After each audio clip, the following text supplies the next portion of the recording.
Kita perlu ambil waktu diam, waktu tenang. Supaya ketika kita diam, kita sampai bisa dengar semua suara di sekeliling kita. Yang tadinya gak kedengeran. Dan kita bisa dengar suara Tuhan di hati kita. Kesibukan-kesibukan kita sehari-hari itu menghabiskan energi. Membuat kita kehabisan. Mana Sorgawi.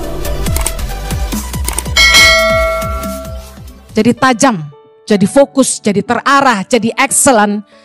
Kita harus punya waktu tenang. Moment of quietness. Yesus dalam kehidupannya selalu mengambil waktu untuk pergi ke tempat yang sunyi. Kita lihat dalam Lukas 5 ayat 16 dikatakan, akan tetapi ia mengundurkan diri ke tempat-tempat yang sunyi dan berdoa. Yesus di tengah-tengah kesibukannya selalu mengundurkan diri, cari tempat sunyi dan berdoa. Markus 1 ayat 35 dikatakan, pagi-pagi benar waktu hari masih gelap, ia bangun dan pergi keluar. Ia pergi ke tempat yang sunyi dan berdoa di sana. Yesus selalu cari waktu sunyi untuk berdoa. Bahkan ketika dia di tengah-tengah pelayanannya, ketika Yesus dikerumun orang banyak, ya, orang-orang yang mengejar-ngejar Yesus untuk minta didoakan, untuk mendengarkan pengajarannya, Yesus menarik diri supaya dia bisa istirahat dan berdoa. Lukas 4 ayat 42 dibilang gini, ketika hari siang.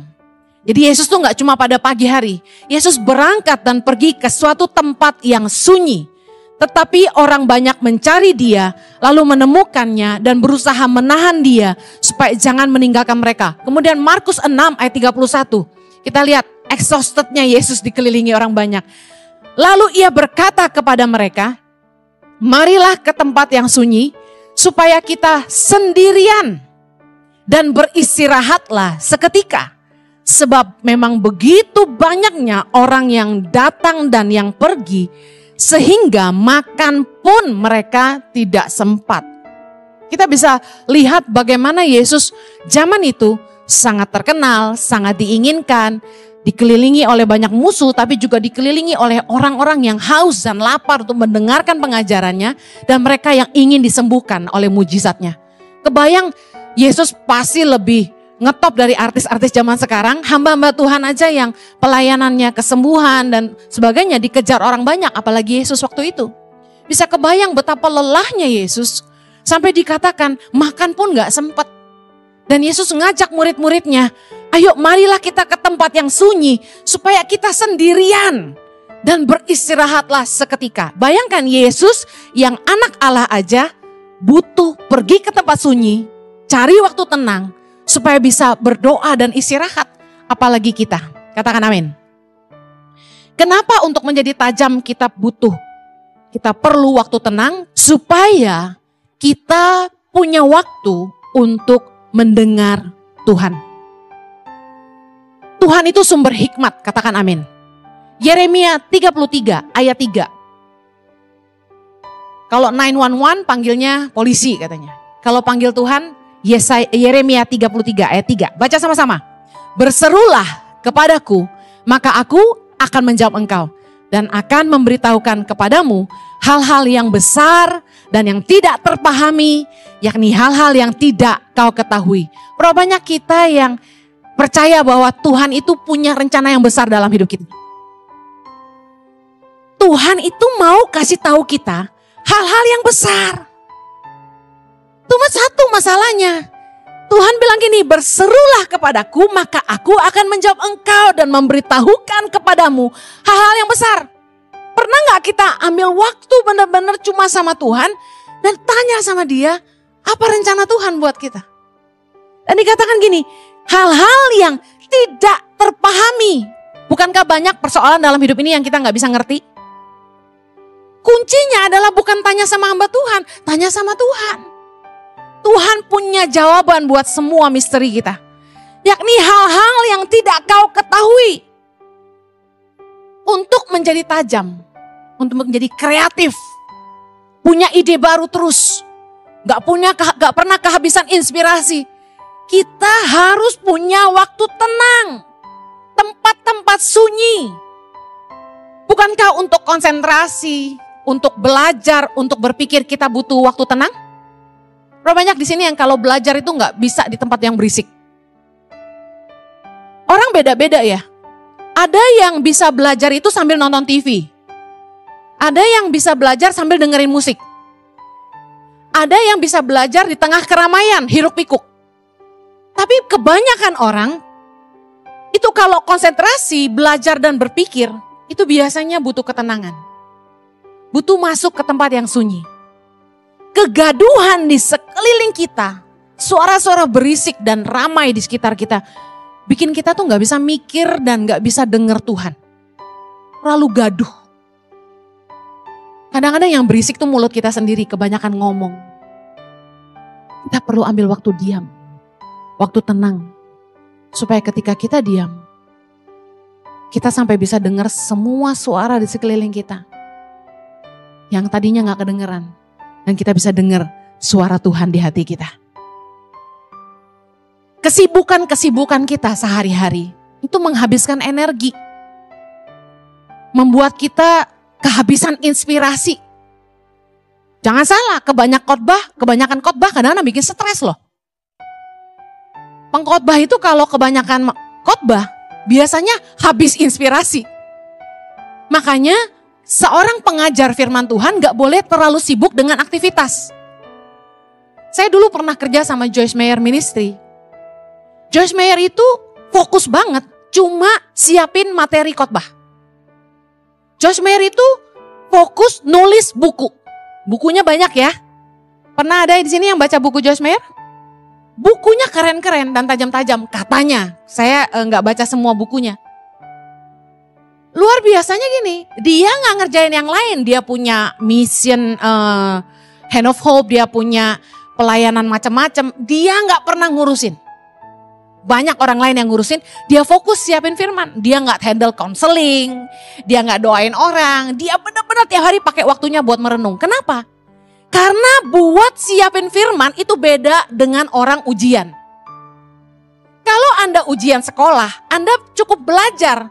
Anda baca, Anda buka Google. Untuk nyanyi, Anda cukup hafal lagu. Dengerin musiknya, melodinya, tahu temponya. Tapi kalau siapin khotbah nggak ada bukunya. Siapin khotbah, sumbernya cuma satu, Tuhan. Makanya stres sekali ketika jadwal saya dibuat padat.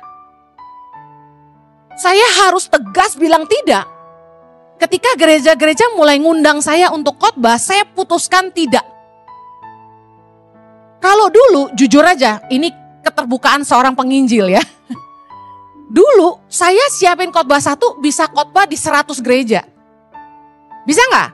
Bisa dong. Kan YouTube waktu itu belum ada. Orang juga nggak tahu saya khotbah di gereja mereka dan khotbah di gereja lain sama materinya, bisa ngerti maksud saya. Apalagi suamiku. Dia cukup siapin 5 khotbah setahun. Sekarang kita punya YouTube, saya bilang sama suamiku, jangan sampai lu khotbah sama orang tahu. Karena YouTube orang denger terus kan. Mirip aja satu poin orang bilang gini, Ibu Heni udah pernah khotbah ini. Padahal cuma khotbah satu poin sama, orang udah tahu. Jadi khotbah gak pernah bisa sama. Inspirasi harus selalu baru. Suami saya bilang gini, Hen lu tahu gak khotbah lu tuh didengerin pendeta-pendeta soalnya mereka udah kehabisan bahan katanya.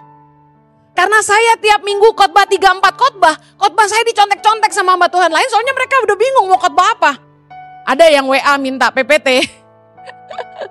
Tapi saya kasih tahu, kita terlalu sibuk kita akan habis inspirasi. Anda bekerja, Anda butuh kreatif gak? Harus mikirin kekreativitasan yang baru gak untuk produk-produk baru? Bahkan teknik marketing yang baru kita harus mikirin terus, kita harus pikir terus. Kenapa orang jadi kaya inspirasi? Karena banyak berada di tempat-tempat sunyi. Perenungan adalah kunci kesuksesan. Bukan kesibukan. Perenungan yang dalam. Orang lahir inspirasi ketika dia diam, merenung dan berpikir dalam-dalam.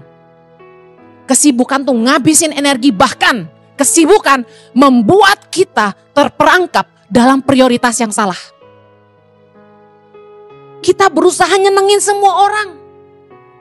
Kita berusaha melayani orang banyak. Sementara kita sendiri kehabisan energi dan inspirasi. Saya orang yang gak sungkan, Anda tahu itu. Saya pilih baik-baik siapa yang jadi prioritas di hidup saya. Kalau Anda leader di ICI, Anda staff Tangan Pengharapan, tentu Anda masuk VVIP-nya saya gitu kan. Anak saya, gak ada yang lebih penting. Selain Tuhan, pasti keluarga. Saya akan batalin semua pelayanan demi anak saya, demi keluarga saya. Tapi kalau saya misalnya dicari orang, diajak makan, percaya gak banyak yang ngajak saya makan? Saya harus say no ke banyak ajakan. Orang ngajak ketemu, orang ngajak ngobrol, saya banyak gak bisanya. Ada orang minta konseling, saya harus tolak. Karena saya gak mampu melayani konseling semua jemaat, ICI punya konseling center. Yang dilayani oleh orang-orang yang juga diurapi, katakan amin. Roh Allah ada dalam hidup setiap kita. Dalam hati orang percaya ada roh Allah. Setiap kita diurapi Tuhan. Gak mesti konseling sama saya. Gak mesti didoain sama saya. Anda ditumpangin tangan sama Pak Rizal, sama Pak Teddy. Kuasa yang sama ada dalam diri mereka. Amen. Banyak jemaat yang datengin saya maunya didoain Bu Heni. Saya bilang sama aja. Saya sejujurnya, saya tahu pasti kecewa udah datengin saya. Pasti mereka mikir gini, apa sih susahnya doain sebentar aja kok ditolak? Saya biasakan supaya jemaat jangan mentuhankan hamba Tuhan.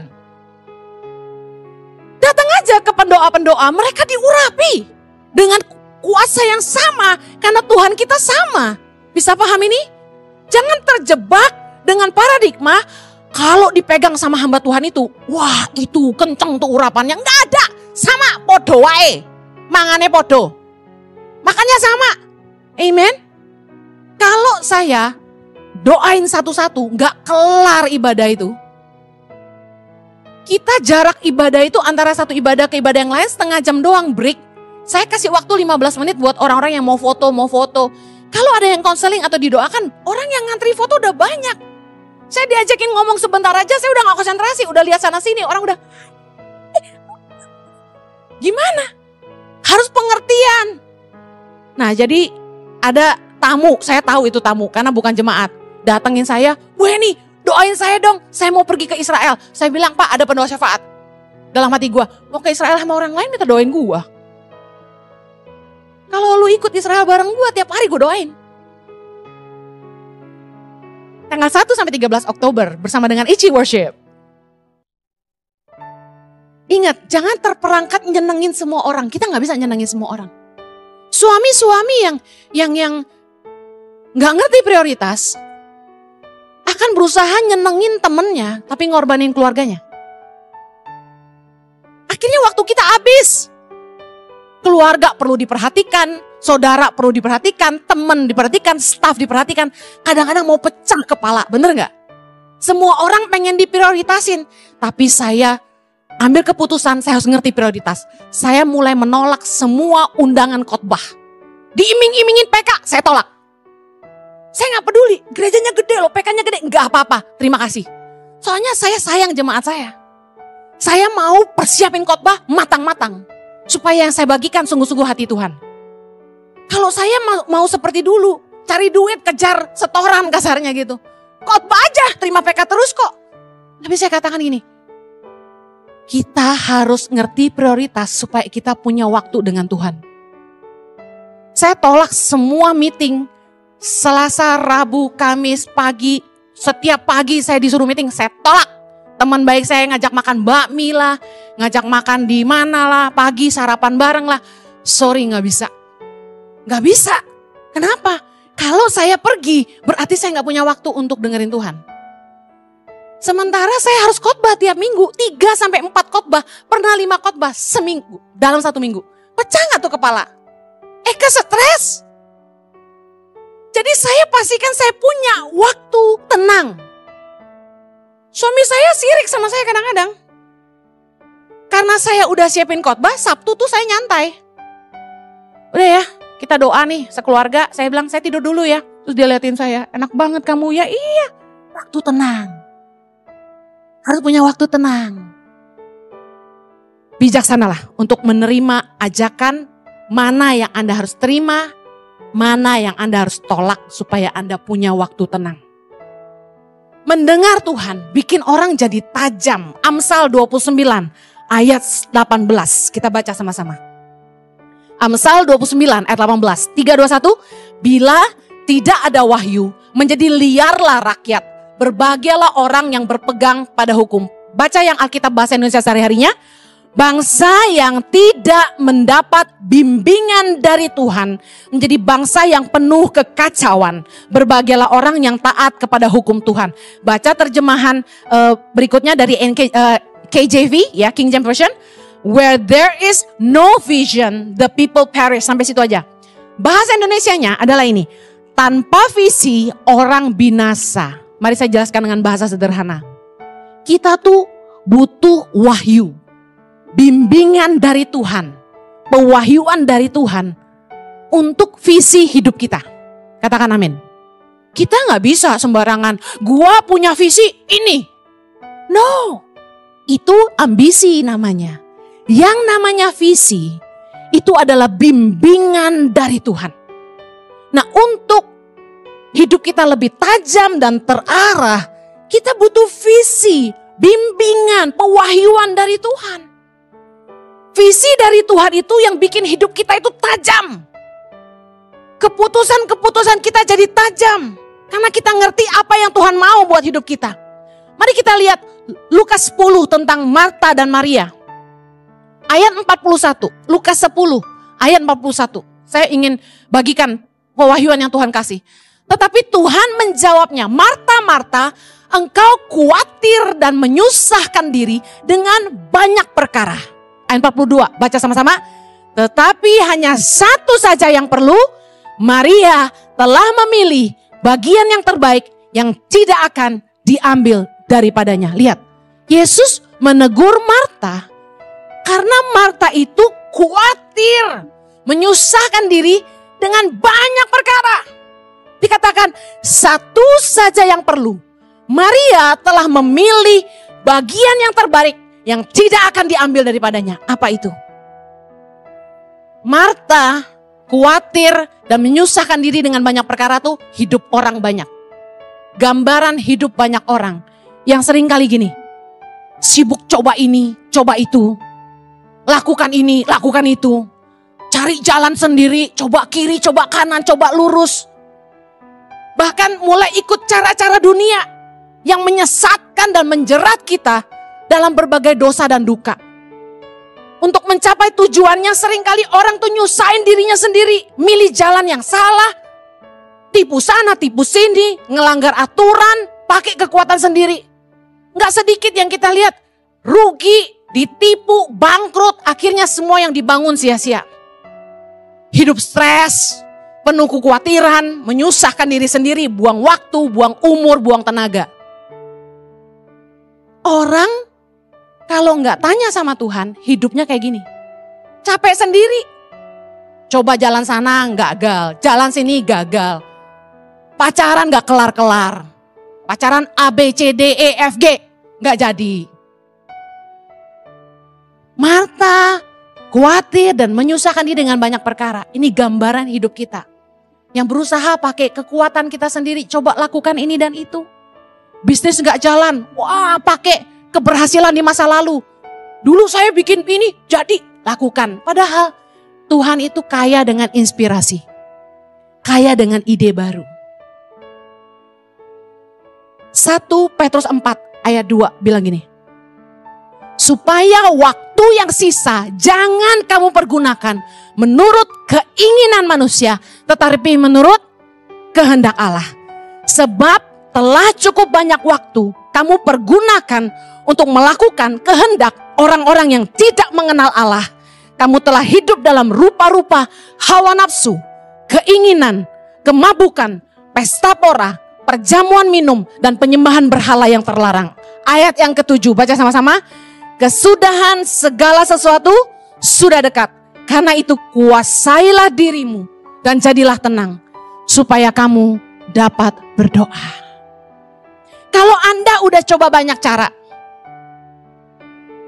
Rumah tanggamu konflik gak ada habisnya. Kamu bisnis ini dan itu, gak ada yang jalan. Anda udah coba segalanya. Coba lakukan ini. Kuasai diri, jadilah tenang supaya kamu bisa doa.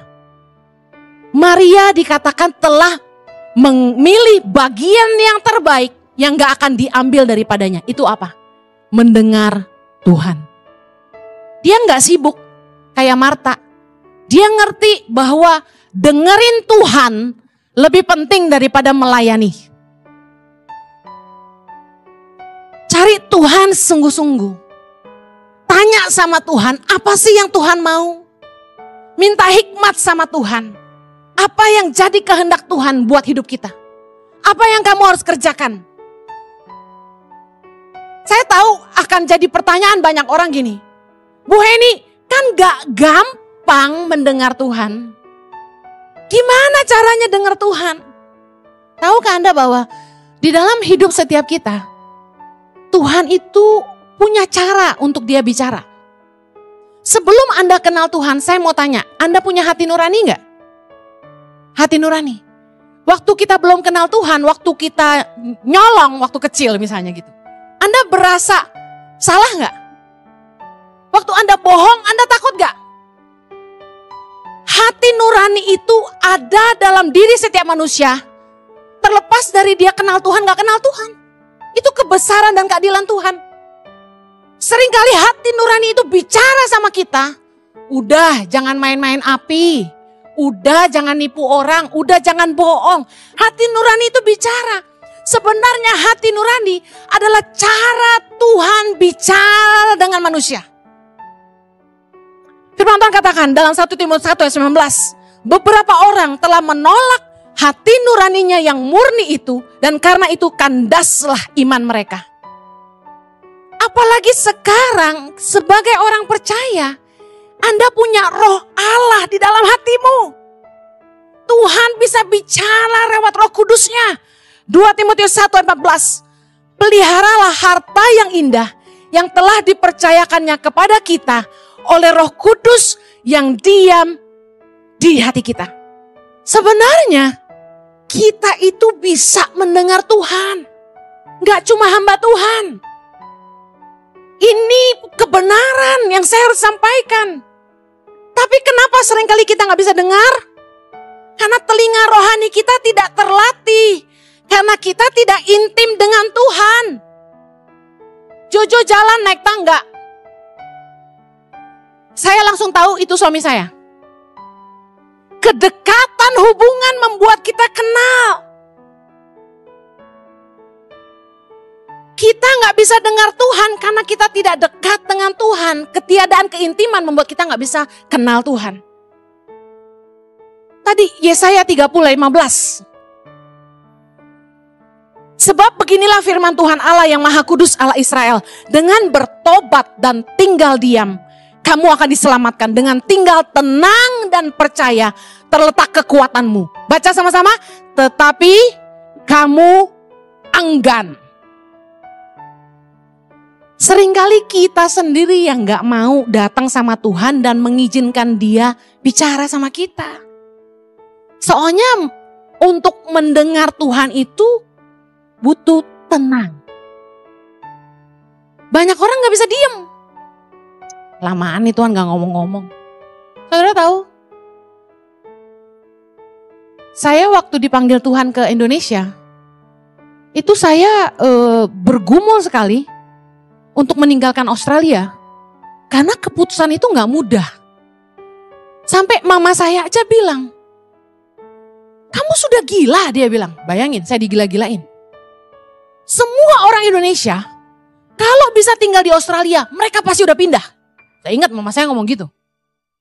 Kamu udah tinggal di Australia, udah punya rumah, punya usaha, udah punya semuanya, kamu mau buang hidup kamu dan pulang ke sini, kamu mau kerja apa? Saya ingat saya dimarah-marahin mama saya. Saya bilang saya belum tahu, saya mau kerja apa. Kamu mau pulang mau ngapain? Saya jawab, saya belum tahu, saya mau ngapain. Saya kasih tahu, perkara Tuhan itu sulit dijelaskan. Kalau saya bilang gini, Tuhan bicara sama saya, kan saya terdengar lebih gila bukan? Bisa paham ya? Tapi saya tahu Tuhan bicara. Kenapa saya bisa dengar Tuhan? Karena saya menyembah Tuhan. Saya gak jago main keyboard kayak Idon. Saya kalau main keyboard cuma bisa dikit-dikit. Main piano, saya cuma bisa beberapa lagu. Ini gak bunyi ya, karena saya bohong-bohong doang.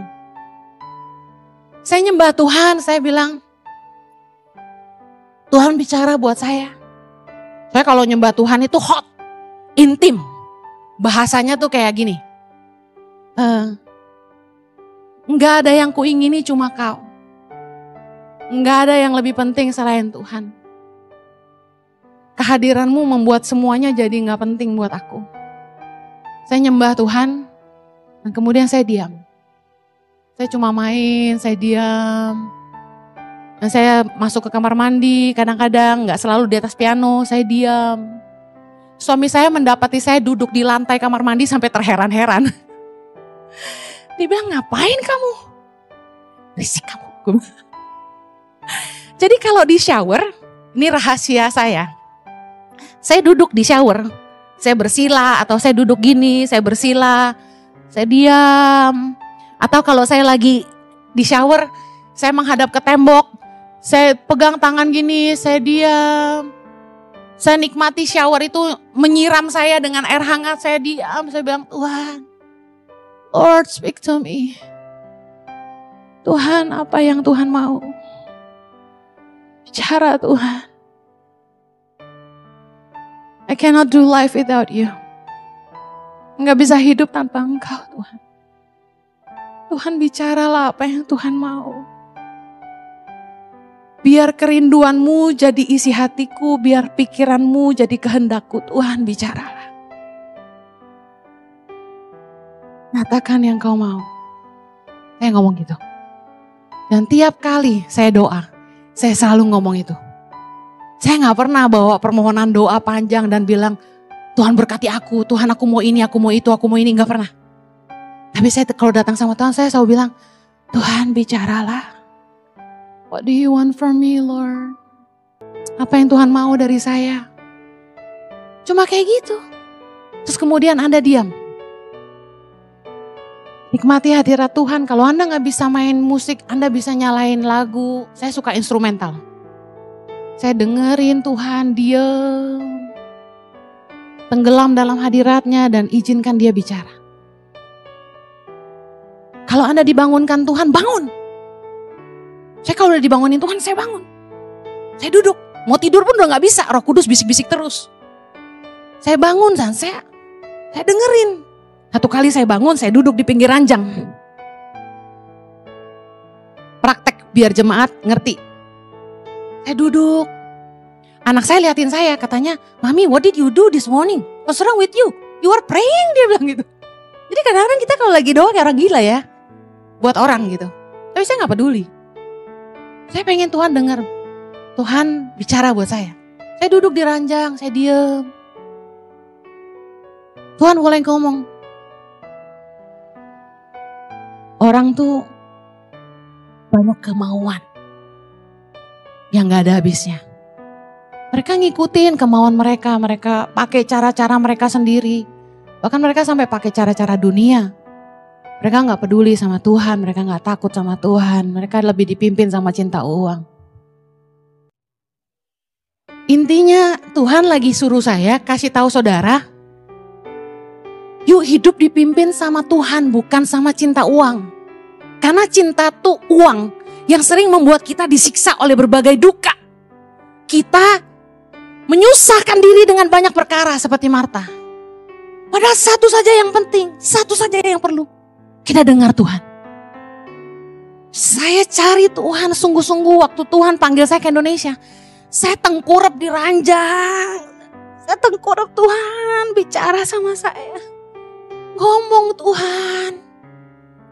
Lagi nungguin anak main, saya tiduran di sofa. Saya bilang, Tuhan bicara sama saya Tuhan. Tuhan mau apa? Lagi tidur malam-malam nidurin anak. Lampu udah gelap, saya gak bisa tidur. Di kegelapan saya lihat langit-langit. Saya bilang, Tuhan Ngomong dong sama saya, Tuhan mau apa? Di waktu-waktu itulah Tuhan bicara sama saya. Dan waktu saya lagi di toilet, no, this is serious. Saya diam. Saya biasakan gak bawa HP ke toilet. Saya kalau pegang HP, kita gak cari Tuhan. Saya kenapa gak gitu respon WhatsApp? Beberapa orang marah sama saya karena WhatsAppnya gak saya balas, saya gak peduli. Karena buat saya, waktu saya lebih berharga. Anda tahu kalau Anda duduk scrolling Instagram, Anda kepoin Instagram orang, Anda nontonin Reels, Anda bacain WA, itu makan waktu loh, gak terasa 2 jam, betul? Betul? Sementara saya yakin Anda gak mau ngasih waktu buat Tuhan 2 jam. Saya yakin. Hidup kita nih sibuk ya kan, belum ngurus anak buat yang istri-istri. Belum ngurusin yayasan Tangan Pengharapan. Dikit-dikit WA masuk dari seluruh Indonesia. Ada guru-guru kapalnya pecah di lautan. Waktu nyebrang dari kota Nabire ke pulauan Yaur. Mereka tenggelam. Wah, saya panik ngurusin yang kayak begituan. Belum lagi nanti staf peduli sesama, tim peduli sesama mau meeting sama saya urusan apa. Belum lagi tim pembangunan. Ngomong sama saya ini dan itu dari Biak, dari Jakarta. Kerjaan banyak sekali. Dan ibu-ibu yang cuma minta didengerin sama saya, komentar, kenapa saya WA Ibu Heni gak dibalas? Gua gak ngurusin lu doang. Emangnya gua konselor on call? Bener, saya gak mau jadi pastor on call. Kapan Anda butuh Anda tinggal telepon saya. Emang gua cewek apaan? Kita kan punya prioritas. Dan saya pengen renungin firman Tuhan jauh lebih banyak daripada waktu saya ngomong sama jemaat. Soalnya saya ngelayanin satu orang yang sama itu bisa dilayanin orang lain. Tapi khotbah ke ribuan orang itu butuh waktu saya dengan Tuhan. Please understand. Capek gue dikomentarin terus. Makanya kita harus bagi tugas. Yang pastoral jalan. Doain orang ke rumah sakit. Kok gak Bu Heni yang datang? Bisa mati muda gue. Please understand. Dalam hidup kita, kalau kita punya waktu mendengar Tuhan, kita akan jadi tajam. Lihat ini, 2006 Tuhan bicara sama saya. Heni, selamatkan generasi. Terus saya bilang, Tuhan gimana caranya? Saya bergumul. Saya mulai tolong anak-anak di pembuangan sampah di Bandung awalnya. 2006. Kemudian saya pindah ke Jakarta. Bulan Juli 2007. Saya mulai bantu anak-anak di jalanan di Jakarta. Ada 1028 anak di 8 center kami bangun. Kemudian Maret 2008 saya putuskan masuk ke pedalaman. Mulai dari Februari di Jawa, lalu Halmahera, lalu Papua, lalu Mentawai, lalu Kalimantan. Saya terus putar ke seluruh Indonesia. Saya mendengar Tuhan setiap tahun.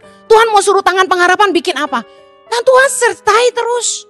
Kita akan jadi tajam kalau kita mendengar Tuhan. Gak buang waktu, gak buang uang.